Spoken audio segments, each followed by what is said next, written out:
किस श्राप के कारण स्त्रियों को मासिक धर्म आता है?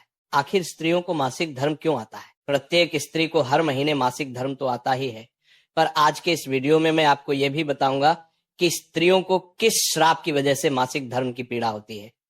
और तो और मासिक धर्म के दौरान स्त्रियों को कौन से कार्य नहीं करने चाहिए, और जब स्त्रियों को मासिक पीड़ा होती है तो कुछ लोग स्त्रियों को क्यों अछूत समझने लगते हैं। मैं आपको ये सब एक कथा के माध्यम से बताऊंगा कि आखिर स्त्रियों को मासिक पीड़ा क्यों होती है। चलिए जानते हैं आखिर किस श्राप के कारण स्त्रियों को मासिक धर्म आता है। आइए इस कहानी के मध्य से आपको समझने का प्रयास करते हैं कि आखिर स्त्रियों को मासिक धर्म क्यों आता है। एक बार माँ लक्ष्मी भगवान विष्णु से पूछती हैं, हे प्रभु, आज मेरे मन में एक प्रश्न को लेकर शंका उत्पन्न हो रही है। प्रभु, इस विश्व जगत में केवल आप ही मेरे मन में उठ रही मेरी इस शंका का समाधान कर सकते हैं। माँ लक्ष्मी जी की बात सुनते ही भगवान विष्णु जी कहे, हे प्रिय, तुम्हारे मन में जो भी प्रश्न है, जिसकी वजह से तुम्हें शंका हो रही है, वह तुम निसंकोच होकर पूछो। मैं तुम्हारे मन में उठ रही सभी शंकाओं का समाधान अवश्य करूंगा। तब माँ लक्ष्मी जी कहती हैं, हे नाथ, वह कौन सा श्राप है जिसके कारण स्त्रियों को मासिक धर्म की पीड़ा सहन करनी पड़ती है? माता लक्ष्मी ने अपना दूसरा प्रश्न पूछते हुए कहा, हे प्रभु, एक स्त्री को मासिक धर्म में वह कौन से कार्य नहीं करने चाहिए जिससे वह अपने ऊपर लगने वाले पाप से बच सके? तब भगवान विष्णु कहते हैं, हे लक्ष्मी, तुमने संपूर्ण मानव जाति के कल्याण हेतु अत्यंत उत्तम प्रश्न किया है। मैं तुम्हारे इन सभी प्रश्नों का उत्तर तुम्हें बलराम नामक एक पुरुष के जीवन में हुई घटनाओं के मध्य से दूंगा, जिससे प्रिय तुम्हें तुम्हारे प्रश्नों का उत्तर इस कथा के माध्यम से प्राप्त हो जाएगा। ये कथा इतनी पावन है कि इस कथा के श्रवण करने मात्र से ही समस्त मनुष्यों के पापों का नाश जाता है। जो भी गृहस्थ जीवन में है और वे पति पत्नी इस कथा को ध्यान पूर्वक सुनते हैं तो उन्हें सुख और सौभाग्य की प्राप्ति होती है। इसलिए हे देवी लक्ष्मी, मैं जो कथा आपको सुनाने जा रहा हूँ, आप भी इस कथा को ध्यान पूर्वक पूरा अंत तक अवश्य सुनिएगा। अब देवी लक्ष्मी कहती है, हे नाथ, ये बलराम कौन था और उनके जीवन में कौन सी घटनाएं हुई थी? हे प्रभु, मैं इस कथा को सुनने के लिए उतावली हो रही हूँ।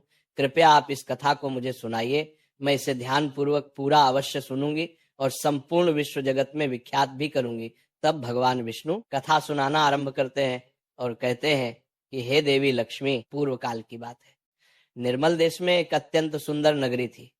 उस नगरी में बलराम नाम का एक ब्राह्मण रहा करता था। बलराम को समस्त वेदों और शास्त्रों का ज्ञान था। वह एक तेजवान और परम बुद्धिमान, गुणवान तथा धर्म के मार्ग में खुद की आहुति दे देने वाला एक ब्राह्मण था। सभी वर्णों के लोग बलराम को बड़ा सम्मान देते थे। बलराम प्रतिदिन यज्ञ करता था, दान धर्म के साथ संध्या उपासना भी किया करता था। बलराम पशु पुत्र बंधु बांधव तथा धन संपत्ति से संपन्न थे। बलराम की पत्नी का नाम गायत्री था। वह भी अत्यंत चरित्रवान, गुणवान तथा पतिव्रता धर्म का पालन करने वाली स्त्री थी। एक दिन बलराम और उसकी पत्नी गायत्री ने मिलकर अपने घर पर सत्यनारायण भगवान की पूजा रखी और सभी ब्राह्मणों को स्वयं जाकर निमंत्रण दिया। साथ ही नगर में निवास करने वाले समस्त मनुष्यों को उसने पूजा के लिए बुलाया। बलराम की पत्नी गायत्री ने अपने घर पर अनेक प्रकार का भोजन भी बनाया था और सभी को भोजन के लिए बुलाया। उसके बाद पूजा के दिन समस्त ब्राह्मण उसके घर पर पधारे। बलराम ने सभी ब्राह्मणों का विधि पूर्वक पूजन किया और उन सभी का बड़े ही प्रेम के साथ आदर सत्कार किया। फिर बलराम ने सभी ब्राह्मणों को घर के अंदर बुलाया और उन्हें आसन देकर प्रेम के साथ बैठाकर भोजन कराया। ब्राह्मणों को भोजन कराकर उनकी भूख की तृप्ति समाप्त करने के बाद बलराम ने भगवान का स्मरण करते हुए जिन जिन को बलराम ने बुलाया था उन सभी को वस्त्र आदि का दान करके विदा किया। वे सभी ब्राह्मण बलराम को आशीर्वाद देकर वहां से प्रस्थान कर गए। उसके बाद बलराम ने अपने परिवार के सभी मित्र, भाई बंधु तथा अनेक भूखे लोगों को भोजन करवाया। इस प्रकार से बलराम ने सभी को भोजन कराकर और पूजा संपन्न करके सभी को विदा करके जब बलराम अपने घर के द्वार के सामने गया तो उसने देखा कि उसके घर के सामने कुत्ता और सुअर आपस में कुछ बात कर रहे थे। जब ब्राह्मण बलराम ने उस कुत्ता और सुअर की पूरी बात सुनी तो बलराम को बड़ा आश्चर्य हुआ। वह कुत्ता और सुअर उसके माता पिता ही थे जो पिछले जन्म के पाप कर्मों के कारण इस जन्म में कुत्ता और सुअर बन गए हैं। तब वह ब्राह्मण बलराम मन ही मन सोचने लगा, ये दोनों तो साक्षात मेरे माता पिता हैं जो मेरे घर पर पशु बनकर आए हैं। भगवान ने किस कारण से इन दोनों को पशु बना दिया है? किस पाप के कारण मेरे माता पिता को यह पशु का शरीर प्राप्त हुआ है? बलराम ने सोचा कि अब मैं इनके उद्धार के लिए क्या करूं। इस प्रकार विचार करते हुए बलराम को रात भर नींद नहीं आई और वह रात भर भगवान का स्मरण करते हुए वो सोच विचार करने लगा। उसने सोचा कि मैं अपने माता पिता की मुक्ति के लिए क्या करूं। तब उसे याद आया कि मेरे माता पिता की आत्मा की मुक्ति का उपाय केवल मुनि वशिष्ठ जी ही बता सकते हैं। सुबह होते ही बलराम ने स्नान आदि कार्य संपन्न करके मुनि वशिष्ठ जी से मिलने के लिए उनके आश्रम पर जा पहुंचा। आश्रम के अंदर प्रवेश करते ही मुनि वशिष्ठ जी ने बलराम का स्वागत किया और वशिष्ठ जी बलराम से कहने लगे, हे ब्राह्मण श्रेष्ठ, आप आज किस कारण से हमारे आश्रम में पधारे हैं? आप बड़े ही दुखी दिख रहे हैं। आपके दुख का कारण क्या है? बलराम कहता है, हे मुनिवर, आपको मेरा प्रेम भरा प्रणाम है। मुनिवर, आज आपके दर्शन मात्र से मेरा जन्म सफल हो गया, परंतु हे मुनिवर, यहाँ आज मैं आपके पास अपनी एक शंका को लेकर आया हूँ। कृपया आप ही अब मुझे इस दुख से बाहर निकालें।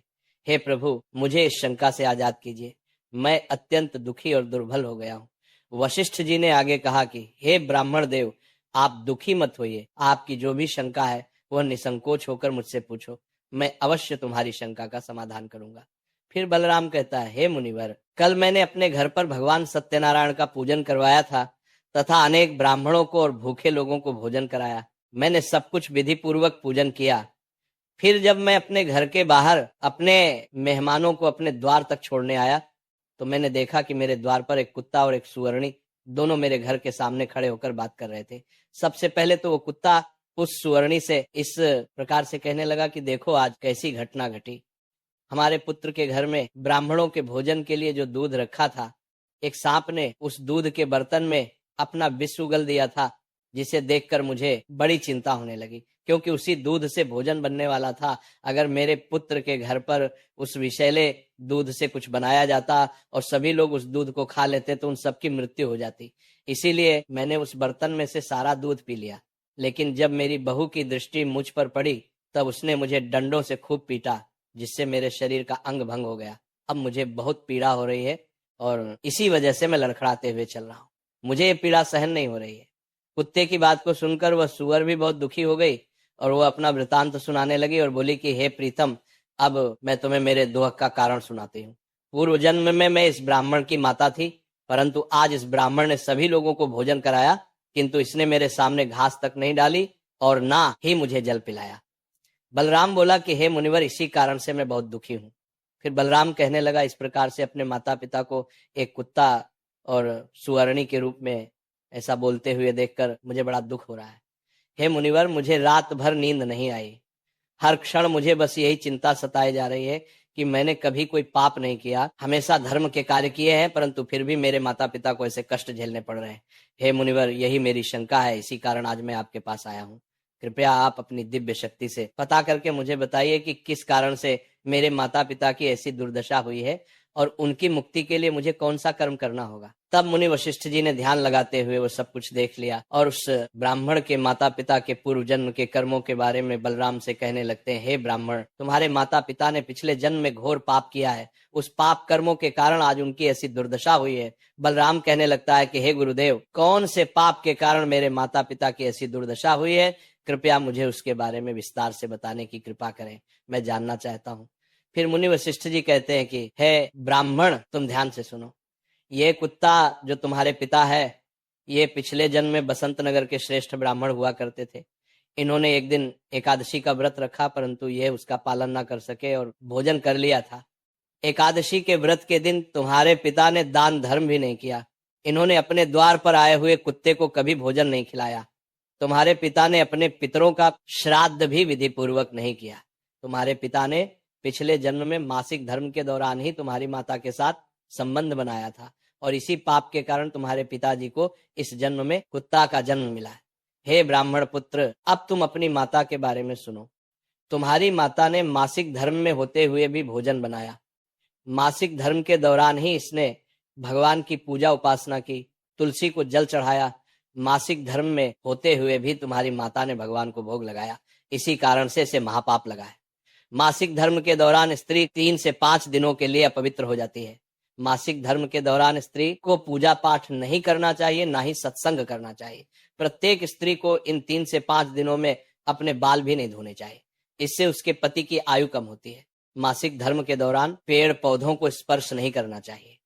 मासिक धर्म में स्त्री के साथ संबंध भी नहीं बनाना चाहिए। वह मुनिवर अब आगे कहते हैं कि जो पुरुष मासिक धर्म में स्त्री के साथ संबंध बनाता है उसे ब्रह्म हत्या का पाप लगता है।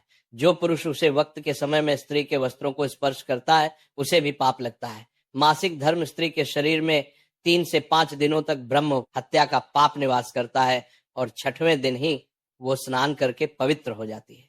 6वें दिन स्नान करने के पश्चात स्त्री को अपने पति का मुख देखना चाहिए, अन्य किसी पुरुष का मुख नहीं देखना चाहिए। यदि पति समीप न हो तो सूर्य देव के दर्शन करने चाहिए। गुरु वशिष्ठ बलराम से कहते हैं, हे ब्राह्मण श्रेष्ठ, इसी पाप के कारण तुम्हारे पिता को कुत्ता और तुम्हारी माता को सूअर का जन्म प्राप्त हुआ है। बलराम कहता है, हे मुनिवर, अब आप मुझे मेरे माता पिता की मुक्ति के लिए उपाय बताने की कृपा करें। तब वशिष्ठ जी अपनी दिव्य दृष्टि से इसका मार्ग भी देख लेते हैं और कहते हैं कि हे ब्राह्मण, तुम किसी भी अमावस्या के दिन अपने माता पिता की मुक्ति के लिए श्राद्ध तथा तर्पण करो और दान धर्म करो, गाय की सेवा करो, गौ माता को भोग खिलाओ और अपने माता पिता की मुक्ति के लिए भगवान से प्रार्थना करो। बलराम जैसा वशिष्ठ जी कहते हैं वैसा ही करता है और फिर उसके माता पिता को समस्त पापों से मुक्ति मिलती है। अब भगवान विष्णु देवी लक्ष्मी से कहते हैं, हे देवी, अब मैंने तुम्हें राजसुला स्त्री को कौन से कार्य नहीं करने चाहिए इस विषय में तो बता दिया। हे देवी, अब मैं तुम्हें ये बताता हूँ कि किस श्राप के कारण प्रत्येक स्त्री जाति को मासिक धर्म की कठोर पीड़ा को सहन करना पड़ता है। तब माँ लक्ष्मी जी बोली, हे नाथ, आपके इस प्रश्न के उत्तर से प्रत्येक स्त्री जाति की रक्षा होगी। मैं स्वयं उनके साथ रहकर उनको इस विषय में मार्ग प्रदान करूंगी। तब भगवान विष्णु कहते हैं, हे देवी, ठीक है, मैं तुम्हें इस प्रश्न का उत्तर भी दे देता हूँ। प्राचीन में कालके नाम का एक प्रसिद्ध दानव हुआ करता था। दानव होने के कारण उनका स्वभाव दानवीय प्रवृत्ति का था और वह हमेशा ही युद्ध करने के लिए तत्पर रहते थे। फिर अचानक से एक दिन सभी दानव वृत्रासुर दानव के साथ मिलकर स्वर्गलोक पर आक्रमण करने लगते हैं। उन असुरों के पास भयंकर शक्तिशाली अस्त्र खंजर थे जिसका सभी देवता सामना नहीं कर सके और स्वर्गलोक से भागकर ब्रह्मदेव के पास आ गए और फिर उन्होंने ब्रह्मा जी को सब कुछ कह सुनाया। तब ब्रह्मदेव ने उन्हें असुरों को परास्त करने का उपाय बताते हुए कहा, हे इंद्र, तुम इसी क्षण महर्षि दधीचि के पास चले जाओ। वे तुम्हें अपनी शरीर की हड्डियों से तुम्हें अस्त्र शस्त्र प्रदान करेंगे और तुम उन्हीं अस्त्रों का प्रयोग करके वृत्रासुर का वध कर सको। फिर सभी देवता महर्षि दधीचि के आश्रम पर जाते हैं और वे सभी उनसे प्रार्थना करते हैं और महर्षि दधीचि से अस्त्र प्रदान करने की विनती करते हैं। फिर संसार के कल्याण के लिए महर्षि दधीचि अपने ही शरीर की हड्डियों से अस्त्र का निर्माण करते हैं। उन्हीं अस्त्रों में से एक वज्र नाम का अस्त्र होता है, जिसे अस्त्र को देवराज इंद्र धारण कर लेते हैं और फिर से सभी देवतागण वृत्रासुर के साथ युद्ध करने के लिए निकल जाते हैं। उसके उपरांत देवताओं और दानवों के बीच भीषण युद्ध होता है। सभी देवता आकाश में दानवों से युद्ध करने के लिए एकत्रित हो जाते हैं, सभी पर प्रहार करने लगते हैं।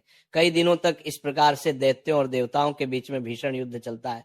फिर देवराज इंद्र और वृत्रासुर आमने सामने आ जाते हैं। दोनों के बीच युद्ध होता है और देवराज इंद्र अपने वज्र का प्रहार करके वृत्रासुर को मार डालते हैं। उसके शरीर में एक ब्रह्म हत्या वास करती थी। वह उस दानव वृत्रासुर की मृत्यु होते ही उसके शरीर से ब्रह्म हत्या बाहर निकलते हैं और इंद्र का पीछा करने लगती है। फिर वह ब्रह्म हत्या देवराज इंद्र के शरीर में प्रवेश कर लेती है, जिससे इंद्र को ब्रह्म हत्या का पाप लगता है। देवराज इंद्र ब्रह्मदेव के पास जाते हैं और उनसे ब्रह्म हत्या से छुटकारा पाने का उपाय पूछते हैं। ब्रह्मदेव उस ब्रह्म हत्या को इंद्र के शरीर से निकालने की आज्ञा देते हैं और वह ब्रह्म हत्या इंद्र के शरीर से बाहर निकलकर ब्रह्मदेव से कहने लगती है, हे परमपिता ब्रह्मदेव, अभी तक मैं वृत्रासुर के शरीर में निवास कर रही थी क्योंकि उसने अनेक ब्राह्मणों की हत्याएं की थी। जब इंद्र ने वृत्रासुर की हत्या की तो मैं इंद्र के शरीर में वास करने लगी। अब आप ही मुझे कोई उचित स्थान दीजिए जहां पर मैं रह सकूं। फिर ब्रह्मदेव कहते हैं, ब्रह्म हत्या में तुम्हें उचित स्थान देता हूं। ब्रह्मदेव ने ब्रह्म हत्या के 4 भाग कर दिए और कहा, ब्रह्म हत्या में तुम्हारा 1/4 भाग अग्नि के भीतर रहेगा, क्योंकि जो भी मनुष्य अग्नि को आहुति नहीं देगा तुम उसके शरीर में प्रवेश कर लेना। ब्रह्मदेव ने फिर कहा कि तुम्हारा दूसरा 1/4 भाग जल के भीतर रहेगा, जो भी जल में थूकेगा अथवा जल में मल मूत्र का त्याग करेगा तुम उसके शरीर में प्रवेश करोगे। फिर तीसरा 1/4 भाग पेड़ पौधों और वृक्षों के भीतर रहेगा, जो भी मनुष्य अकारण ही वृक्षों को काटेगा उसे भी ब्रह्म हत्या का पाप लगेगा। उसके बाद ब्रह्मदेव ने अप्सराओं को बुलाया और कहा, हे अप्सराओं, इस ब्रह्म हत्या का 1/4 भाग तुम ग्रहण करो। फिर अप्सराएं कहने लगी हे प्रभु, अगर आपकी यही आज्ञा है तो हम इसे आपकी आज्ञा से ग्रहण करने के लिए तैयार है, किंतु हमें भी इससे मुक्ति का कोई उपाय बताइए। फिर ब्रह्मदेव कहने लगे कि हे अप्सराओं, जो भी पुरुष मासिक धर्म में स्त्री के साथ संबंध बनाएगा उसके अंदर ये ब्रह्म हत्या प्रवेश कर जाएगी। इस प्रकार से ब्रह्म हत्या के 4 भाग हुए, एक अग्नि में, दूसरा जल में, तीसरा वृक्षों में और चौथा स्त्रियों के अंदर प्रवेश कर गया। उसी ब्रह्म हत्या के भाग के कारण स्त्रियों को मासिक धर्म आता है। जो भी पुरुष मासिक धर्म के दौरान स्त्रियों को स्पर्श करता है अथवा उनके साथ संबंध बनाता है, उसे ब्रह्म हत्या का पाप लगता है। अब आगे भगवान विष्णु कहते हैं, हे देवी, इस प्रकार से मैंने आपको स्त्री के राजस्वला होने के पीछे की कथा और राजस्वला स्त्री को कौन से कार्य नहीं करने चाहिए इसके विषय में बता दिए। अब माता लक्ष्मी कहती हैं, हे प्रभु, आज आपने मुझे बहुत ही महत्वपूर्ण ज्ञान दिए हैं। मैं भी आपको वचन देती हूँ, जो भी स्त्री मासिक धर्म के दौरान पूजा पाठ करेगी, पति के साथ संबंध रखेगी, उसके घर में मैं प्रवेश नहीं करूंगी। तो यही कारण है कि मासिक धर्म के दौरान किसी भी स्त्री को छूना पाप माना गया है।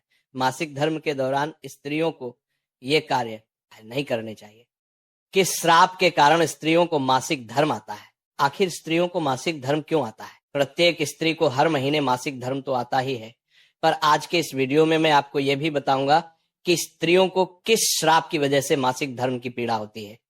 और तो और मासिक धर्म के दौरान स्त्रियों को कौन से कार्य नहीं करने चाहिए, और जब स्त्रियों को मासिक पीड़ा होती है तो कुछ लोग स्त्रियों को क्यों अछूत समझने लगते हैं।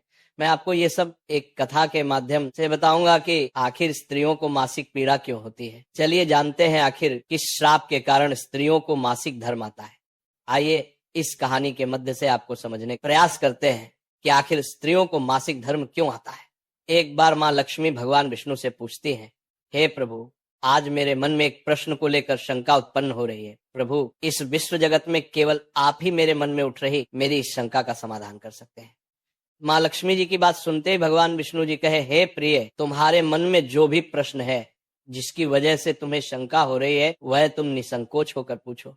मैं तुम्हारे मन में उठ रही सभी शंकाओं का समाधान अवश्य करूंगा। तब माँ लक्ष्मी जी कहती हैं, हे नाथ, वह कौन सा श्राप है जिसके कारण स्त्रियों को मासिक धर्म की पीड़ा सहन करनी पड़ती है? माता लक्ष्मी ने अपना दूसरा प्रश्न पूछते हुए कहा, हे प्रभु, एक स्त्री को मासिक धर्म में वह कौन से कार्य नहीं करने चाहिए जिससे वह अपने ऊपर लगने वाले पाप से बच सके? तब भगवान विष्णु कहते हैं, हे लक्ष्मी, तुमने संपूर्ण मानव जाति के कल्याण हेतु अत्यंत उत्तम प्रश्न किया है। मैं तुम्हारे इन सभी प्रश्नों का उत्तर तुम्हें बलराम नामक एक पुरुष के जीवन में हुई घटनाओं के मध्य से दूंगा, जिससे प्रिय तुम्हें तुम्हारे प्रश्नों का उत्तर इस कथा के माध्यम से प्राप्त हो जाएगा। ये कथा इतनी पावन है कि इस कथा के श्रवण करने मात्र से ही समस्त मनुष्यों के पापों का नाश जाता है। जो भी गृहस्थ जीवन में है और वे पति पत्नी इस कथा को ध्यान पूर्वक सुनते हैं तो उन्हें सुख और सौभाग्य की प्राप्ति होती है। इसलिए